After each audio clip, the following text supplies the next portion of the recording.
24절부터 30절까지 봉독하겠습니다. 누가복음 7장 24절부터 30절까지입니다. 자, 소리를 맞추어서 같이 봉독하지요. 요한이 보낸 자가 떠난 후에 예수께서 무리에게 요한에 대하여 말씀하시되 너희가 무엇을 보려고 광야에 나갔더냐? 바람에 흔들리는 갈대냐? 그러면 너희가 무엇을 보려고 나갔더냐? 부드러운 옷 입은 사람이냐? 보라, 화려한 옷을 입고 사치하게 지내는 자는 왕궁에 있느니라. 그러면 너희가 무엇을 보려고 나갔더냐? 선지자냐? 옳다. 내가 너희에게 이르노니 선지자보다도 훌륭한 자니라. 기록된 바 보라, 내가 내 사자를 내 앞에 보내노니 그가 내 앞에서 내 길을 준비하리라 한 것이 이 사람에 대한 말씀이라. 내가 너희에게 말하노니 여자가 낳은 자 중에 요한보다 큰 자가 없도다. 그러나 하나님의 나라에서는 극히 작은 자라도 그보다 크니라 하시니 모든 백성과 세리들은 이미 요한의 세례를 받은지라. 이 말씀을 듣고 하나님을 의롭다 하되 바리새인과 율법 교사들은 그의 세례를 받지 아니하므로 그들 자신을 위한 하나님의 뜻을 저버리니라. 아멘. 예수 그리스도께서 이 땅에 오셔서 사람들에게 전하신 말씀, 가르치신 말씀, 그 제일 중요한 것이 무엇일까요? 성경 마태, 마가, 누가, 요한 사복음서가 예수님의 생애, 또 예수님의 가르침, 예수님의 삶, 이거를 기록한 책이, 그러니까 구체적으로는 이 사복음서가 그 책들이죠. 근데 그 사복음서에 표현은 조금씩 다르게 나왔지만 전부 공통적으로 예수님이 가르치신 제일 중요한 것은 하나님의 나라다, 이제 그러는 거예요. 하나님의 나라를 우리 주님은 전파하셨습니다. 우리가 지금 7장을 묵상하고 있는데요. 그 9장으로 한번 넘어가 보면 9장 1절, 2절에 이런 말씀이 있습니다. 제가 한번 읽으면 예수께서 12제자를 불러 모으사 모든 귀신을 제어하며 병을 고치는 능력과 권위를 주시고 하나님의 나라를 전파하며 앓는 자를 고치게 하려고 내보내시며. 아멘. 이 말씀에 보면 예수님은 12제자를 부르시고요. 그리고 그들에게 병 고치는 능력도 주시고 또 악한 영을 제어하는 능력과 권위도 주십니다. 근데 병 고침 자체가 최종 목적은 아니고요. 또 악한 귀신을 제어한다, 이게 최종 목적은 아니고요. 그런 거를 통해서 제일 최종 목적은 뭐냐? 2절에 있는 대로 하나님의 나라를 전파하는 것, 바로 이것입니다. 그리고 누가복음 제일 마지막 하고요. 또 역시 이 누가복음을 기록한 분, 그 누가라는 분이 기록한 사도행전, 그는 누가복음에 이어지는 속편이거든요. 전편, 후편 이렇게 됩니다. 그리고 또 사복음서 마태, 마가, 누가, 요한복음 이 네 개가 예수님의 생애를 기록하고 그리고 예수님이 승천하실 때까지의 일을 기록했어요. 그리고 이제 사도행전은 승천하신 후에 예수님께서 약속하신 성령이 오신 사건, 또 그걸 통해서 교회 공동체가, 하나님의 교회가 사역을 쭉 시작하는 그 장면을 기록한 거니까. 근데 사도행전 1장에 보면 부활하신 예수님께서 이 땅에 40일을 더 계시다가 하늘로 올라가시거든요. 근데 그 40일을 더 계시면서 무슨 일을 하셨을까? 왜 40일을 더 계셔야 했을까? 네, 사도행전 1장에 보면 40일을 더 계시면서 하나님 나라의 일을 말씀하셨다, 이렇게 기록이 되어 있어요. 그래서 사도행전 그 1장 그 부분을 제가 잠깐 읽으면 3절에 그가 고난받으신 후에 또한 그들에게 확실한 많은 증거로 친히 살아계심을 나타내사 40일 동안 그들에게 보이시며 하나님 나라의 일을 말씀하시니라. 아주 명백하죠. 그리고 누가복음 거기 4장에 보면 예수님께서 제일 처음에 당신의 사역을 시작하시는 장면이 나옵니다. 그러니까 마태, 마가, 누가, 요한 다 예수님이 제일 처음에 사역을 시작하시는 이제 그런 장면이 기록이 되어 있는데요. 근데 누가복음의 그 기록, 그 흐름을 따라가 보면 예수님은 당신의 공적인 사역에서 공적인 메시지 선포하시는 거, 공적인 말씀을 선포하시는 거, 최초의 메시지가 당신이 자라나신 나사렛 회당에서 선포를 하셔요. 그런데 나사렛 회당에서 선포하신 말씀이 이사야서 61장에 있는 그 말씀을 가지고 선포하십니다. 그게 저 유명한 말씀인데 주의 성령이 내게 임하셨으니 이는 가난한 자에게 복음을 전하게 하시려고 내게 기름을 부으시고 나를 보내사 포로된 자에게 자유를 눈먼 자에게 다시 보게 함을 전파하며 눌린 자를 자유롭게 하고 주의 은혜의 해를 전파하게 하려 하심이라 하였더라. 아멘.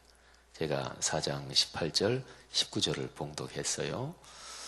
근데 여기 여러 가지 표현이 나오는데 제일 중요한 표현은 주의 은혜의 해를 전파하게 하신다. 이 표현입니다. 사실은 이 구절은 우리 교회 성도들이 아마 기억이 나시는 분이 많겠죠.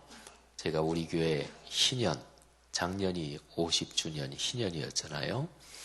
근데 희년 되기 1년 전, 그러니까 2013년 제가 10월인가 11월부터 이 말씀을 설교 시간에도 얘기하고 제가 여러 번 얘기했죠. 주의 은혜의 해, 이게 구약적인 표현으로 희년이라는 말입니다. 50주년이라는 말이에요. 그러니까 하나님의 통치가요. 그러니까 하나님이 다스리신다. 하나님의 나라는 누가 다스리는 나라일까요? 당연하죠. 하나님이 다스리는 나라지요. 대한민국의 국가의 통치, 국가를 끌고 가는 책임이 법적으로 대통령이라는 직책에 주어져 있죠. 일본은 총리라고도 하죠. 또 독일 같은 경우는 대통령이 있고 수상이 있고 이렇게 돼 있어요. 그래서 대통령이 국가를 대표하는 뭐 이런 걸 하고 그 다음에 수상이 실질적인 이런저런 거를 또 끌고 가고 이렇게 돼 있죠. 그러니까 어느 나라나 그 국가, 그 나라 그러면 그 나라를 다스리고 이끌고 가는 뭐 민주주의 국가에서는 법에 따른 그런 직책이 있죠. 그러면 하나님의 나라는 누가 다스리는 나라일까요? 그건 당연합니다. 하나님께서 다스리고 하나님께서 끌고 가시고 하나님의 통치, 하나님의 뜻이 거기에 이루어지는 그런 나라입니다. 근데 구약 성경에서 하나님의 다스리시는 것이 가장 명백하게 잘 드러나는 것이 바로 희년이에요. 희년.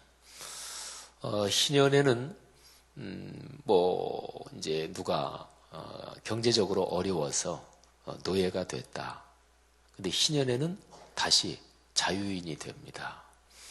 이스라엘 백성은 특별히 땅을 영구히 사고 팔고 그렇게 못하게 돼 있어요. 땅을 12지파에게 다 나눠줬는데, 근데 어떤 사람이 뭐 경제적으로 어려워서 그 땅을 받은 땅을 팔았다. 그럴 때 희년이 되면 그 땅이 원래 주인에게 다시 돌아갑니다. 근데 생각을 해보세요. 사람이 살면서 자기가 산 땅을 다시 돌려준다. 이거 쉬운 일이 아니겠죠, 그죠? 또 뭐 사람의 이런저런 여러 가지 상황이 다 그렇고, 그러니까 희년은 여러 가지가 어렵고 힘들었고 그런 게 다시 회복되는 때가 신년입니다. 우리 교회 성도님들 가운데서도 작년 1년 동안 신년, 이 신년의 축복, 이거를 진지하게 말씀대로 붙들고 기도한 성도님들 가운데 제가 성도님들 사정 다는 구체적으로 제가 물론 모르지요. 근데 참 가정에 하나님의 축복, 또 하나님이 신년의 복을 주신 게 감사해서 저한테 이렇게 저렇게 말씀하시는 분이 여러 분 계시거든요. 그러니까 신년은 바로 그런 거예요. 그러니까 하나님께서 우리의 삶 속에 구체적으로 같이 계신다. 하나님이 우리의 삶을 축복하신다. 이거를 가장 강하게 체험하는 게 바로 신년입니다. 그러니까요, 예수님께서 그 신년의 축복을 선포하시면서 당신의 사역을 시작하셨단 말이에요. 그건 바로 하나님의 나라를 선포하신 거예요. 자, 이 정도 정리하면, 그렇구나. 예수님께서 이 땅에 오셔서 가르치신 가장 중요한 가르침이 하나님의 나라구나 하는 것을 알 수가 있습니다. 근데 이 하나님의 나라는 예수님께서 이제 마가복음도 그렇고 또 마태복음도 그렇고요. 요한복음도 마찬가지예요. 하나님의 나라는 커다랗게 두 가지인데 하나는 저 영원한 천국, 그게 이제 온전히 완성될 하나님의 나라입니다. 근데 하나님의 나라는 거기에만 있는 게 아니고 지금 우리가 사는 이 삶의 현장에 이게 이미 살아서 움직이는 거예요. 그래서 조금 전에 말씀드린 예수님이 신년을 선포하신 당신 첫 번 메시지, 거기에서도 이사야서 61장 그거를 이렇게 읽으시고서 예수님께서 이렇게 말씀하십니다. 이 말씀이 오늘 너희 귀에 응하였다. 여러분, 응하였다는 얘기는 성취됐다, 그런 얘기거든요. 이 말씀이 너희 귀에 성취됐다. 히브리서에 보면 11장에 믿음장이라 그러죠. 거기에 신앙의 선배들 얘기가 쭉 나옵니다. 쭉 나오는데 히브리서 11장 제일 마지막 두 절에, 그러니까 믿음장을 끝내면서 이렇게 기록이 되어 있어요. 지금까지 얘기한 아벨부터 시작해서 쭉 믿음의 선배들, 하나님의 축복을 굉장히 많이 받은 분들이지요. 하나님이 참 각별하게 사랑하시는 그 구약시대에 나온 모든 사람들 쭉 얘기를 하고 나서, 근데 그분들이 못 받은 게 하나 있다. 하나님의 사람들이니까 얼마나 큰 복을 받고 누리고 그랬겠어요. 근데 그분들이 못 받은 게 하나 있다. 그분들은 하나님이 같이 계시다, 하나님이 살아계시다, 그런 증거들, 그런 삶의 체험들, 그런 건 다 받았어요. 근데 못 받은 게 하나 있는데, 하나님이 약속하신 가장 커다란 약속이 성취되는 거, 그거는 그들은 못 받았다, 그런 거죠. 그래서 그 하나님이 약속해 주신 위대한 약속이 이루어지는 거, 그거를 누가 받느냐? 히브리서 11장에 그 위대한 신앙의 선배들이 다 줄줄이 있지만, 대단한 분들이지만 그런 분들도 못 받은 하나님의 위대한 약속의 성취를 예수 그리스도께서 오신 이후 시대에 사는 우리가 그거를 받는다. 이게 히브리서의 가르침이에요. 그러니까 기독교 신앙은요, 예수 그리스도, 제가 부활주일 지나고 나서 계속 부활에 대해서 설교를 하는데, 예수 그리스도의 십자가 사건, 그분의 십자가의 죽음과 부활, 이게 나한테 어떤 의미를 가지고 있느냐, 이거를 제대로 깨닫지 못하면 그게 기독교 신앙이 아닙니다. 그러니까 제가 늘 강조하는 게, 근데 이거는 너무 안타까워서 강조하는 거기도 하고, 또 오늘날 한국교회 그리스도인의 삶에서만 안타까운 게 아니라 기독교 역사가 늘 그랬어요. 또는 창세 이후로 하나님을 믿는 신앙이라는 게 늘 그랬어요. 순수한 마음을 가지고 진실한 마음을 가지고 은혜를 사모하지 않으면, 그러면 신앙은 언제나 망가질 위험성이 늘 있습니다. 어느 정도 지나면 망가질 위험성이 없을까요? 천국 가서는 망가질 위험성이 없어요. 천국 가서는. 그러니까 목회자든 성도든 곁길로 갈 위험성은 늘 있어요. 우리 이제 그런 거를 많이 하잖아요. 예를 들어서 교회들에서 사회에서 아주 유명한 사람들, 또 뭐 예를 들어서 옛날에 막 조폭 두목이었다. 사회적으로 무시무시한 범죄를 저지른 사람인데 그 사람이 회개하고 예수 믿었다. 그러면 교회에서 그런 사람들 데려다가 이제 간증 집회도 하고 그러잖아요. 또 유명한 연예인들 간증 집회도 하고. 우리 교회 성도들이 아시겠지만 저는 그런 거 거의 안 합니다.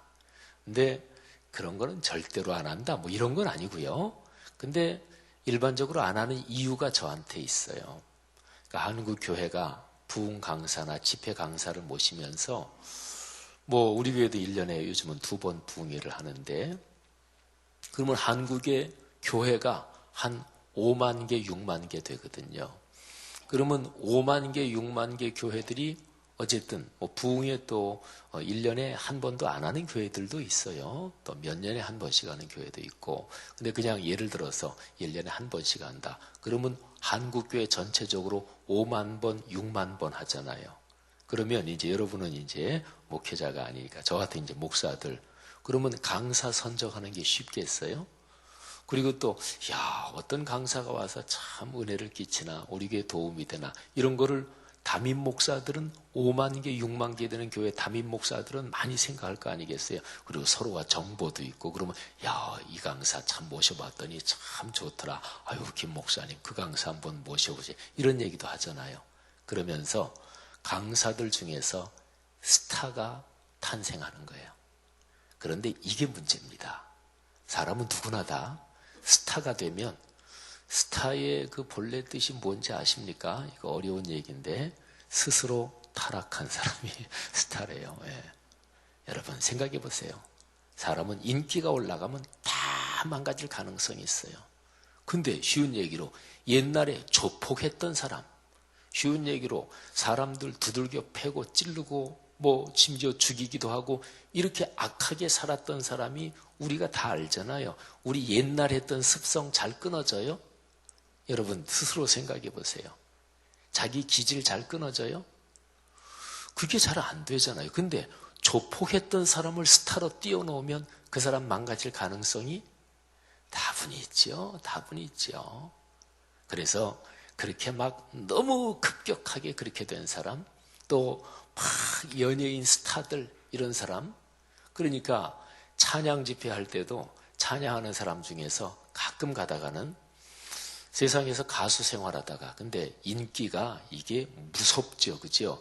막 올라가다가 어느 아침에 하루아침에 인기가 떨어지면 그냥 가수 세계에서는 완전히 찬밥신태 되고 그래서 돈 벌 길은 없고 그래서 나이트 클럽이나 바 같은데 그런 데 가서 노래 불러주고 겨우 하고 이런 사람도 있거든요. 근데 가수 중에서 다 그런 건 아니지만 가수로 한참 잘 나가다가 이제 인기도 떨어지고 불러주는 데도 없고 그러니까 생각하다가 교회라는 시장도 괜찮더라.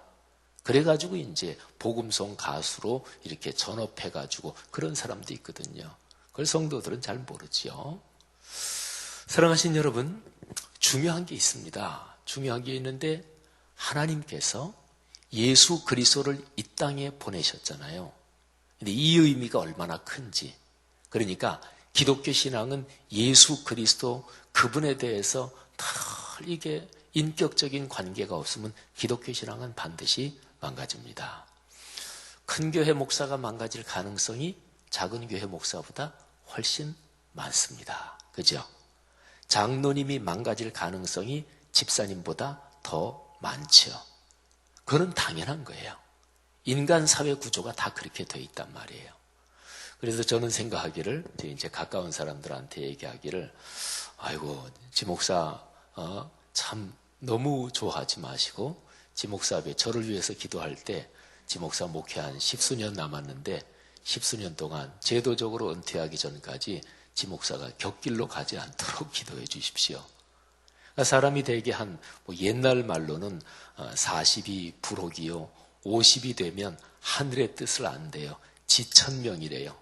그리고 60이 되면 누구한테 무슨 얘기를 들어도 사람은 사실은 나 누가 욕한다 이런 얘기 들으면 막 사람에 따라 틀리지만 막 파로로 떨고 막 그 사람이 그런 이런 거 누구나 다 있잖아요. 근데 60이 되면 그런 것도 이제 없어지네. 60이 되면 귀가 순해진대요.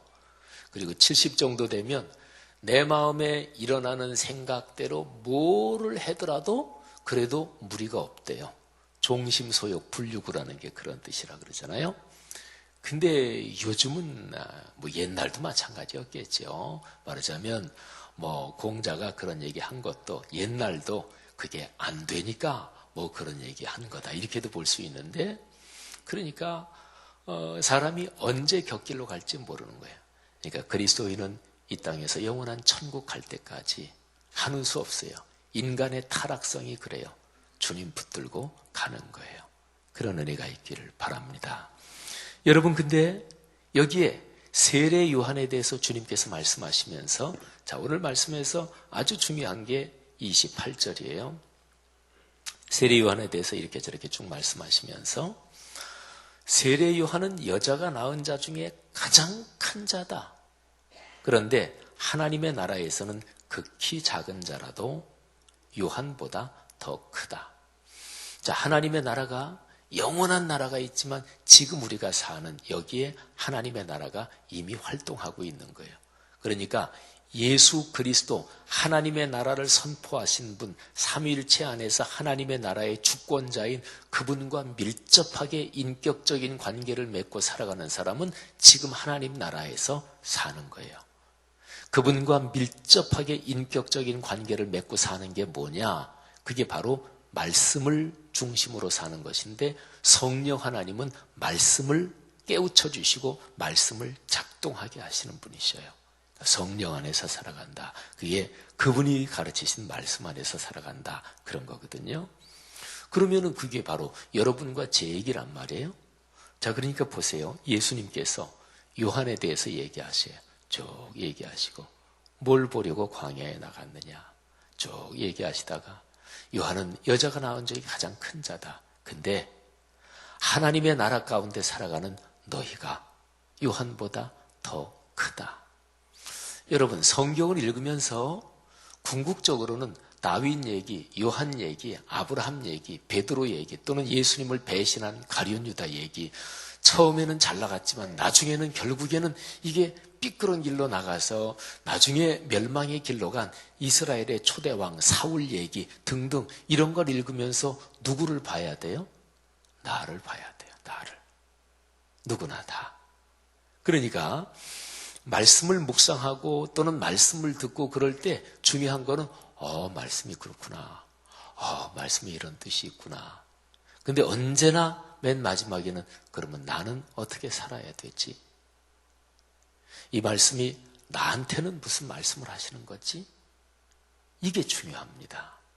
그러니까 이 얘기를 안 하면 아까 제가 얘기한 대로 잘 나갈수록 망가질 가능성이 많아집니다. 그러니까 저 같은 목사도요, 늘 끊임없이 물어야 되는 게 이 말씀이 나한테. 그래서 제가 늘 하는 얘기가 목사이기 이전에 한 사람의 그리스도인으로서, 제가 목회자 대상으로 강의하고 세미나하면 늘 하는 얘기가 이거예요. 목사 직분은 근본적인 직분이 아닙니다. 목사 직분보다 더 근본적인 게 그리스도인이란 직분이 있죠. 당연한 거죠. 목사라서 천국에 들어가나요? 천만에요. 장로, 권사, 안수집사라서 천국에 들어가요? 천만에요. 그리스도인이기 때문에 천국에 들어가는 거예요. 그리스도인이기 때문에. 예수 그리스도의 십자가의 보혈로 구원받은 그리스도인이기 때문에.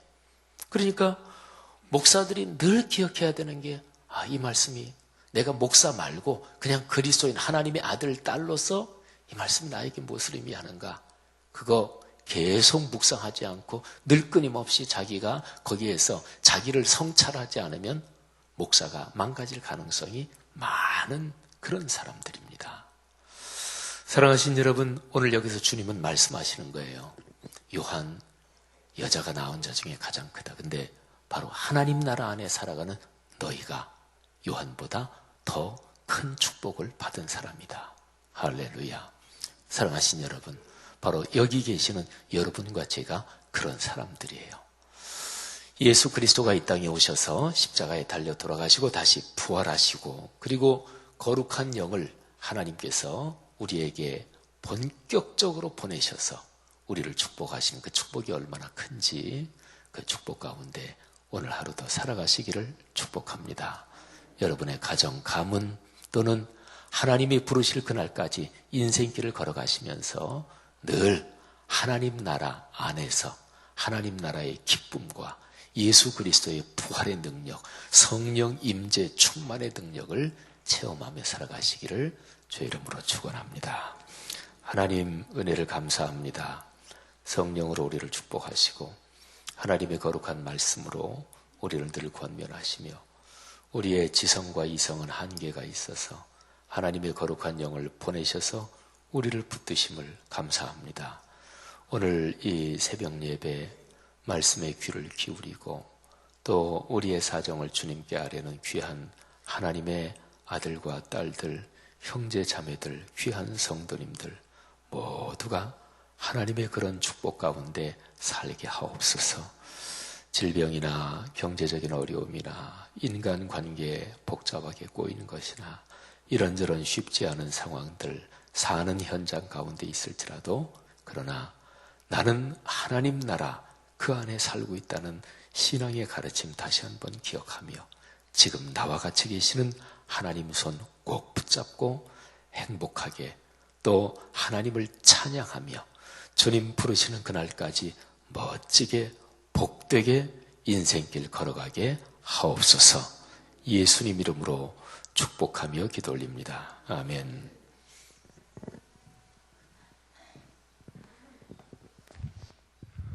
귀한 말씀 감사드립니다. 우리 공동기도문 7번 우리 함께 기도하겠습니다. 성경의 중심 가르침 말씀삼 운동 온세계 선교의 비전은 주님이 말씀삼 공동체 성락 성결교회에 주신 명령임을 믿습니다. 이 소명을 사명으로 받아 순명하여 이루도록 우리를 이끌어 주옵소서.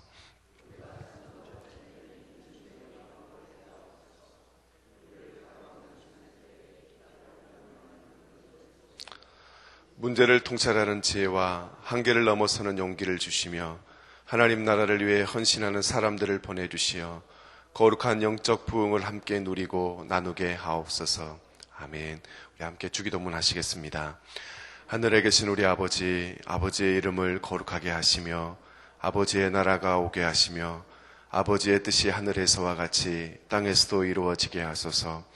오늘 우리에게 일용할 양식을 주시고 우리가 우리에게 잘못한 사람을 용서하여 준 것 같이 우리 죄를 용서하여 주시고 우리를 시험에 빠지지 않게 하시고 악에서 구하소서. 나라와 권능과 영광이 영원히 아버지의 것입니다. 아멘. 지금 들은 말씀이 내 삶으로 이어지게 하옵소서. VIP 전도 행사를 준비하는 모든 교구에게 성령의 충만함을 주옵소서. 성경 통독, 말씀 묵상, 말씀 암송에 모든 성도가 동참하여 큰 은혜를 경험하게 하옵소서. 작년 제자반 훈련과 전도 특공대 사역 위에 특별한 주의 은혜가 있게 하여 주옵소서. 4월 25일에 있는 한국교회 큐티 다시 보기 교회 탐구 포럼을 축복하여 주옵소서. 제3차 성지순례에 참여하는 모든 성도가 주님을 깊이 만나게 하여 주옵소서. 그리고 오늘 수요 예배를 통해 하나님을 인격적으로 만나고 영광을 돌리는 시간이 되게 하옵소서. 그리고 세월호 사건의 유가족들을 위로하시고 하루속히 모든 문제 해결될 수 있도록 기도해 주시고 그리고 한 가지 더 기도 제목은 저희 교회에서 함께 사역하시다가 이제 인도네시아에서 사역하고 계시는 우리 고유미 전사님께서 갑상선 수술을 내일 하십니다. 신촌 세브란스 병원에서 하시는데 수술하는 모든 과정 가운데 주의 은혜가 함께 해달라고 우리 성도님들의 기도 부탁드리겠습니다. 이 모든 공동의 기도의 제목과 그리고 여러분의 기도로 하나님께 아뢰신 후에 자유롭게 돌아가시겠습니다. 기도하겠습니다.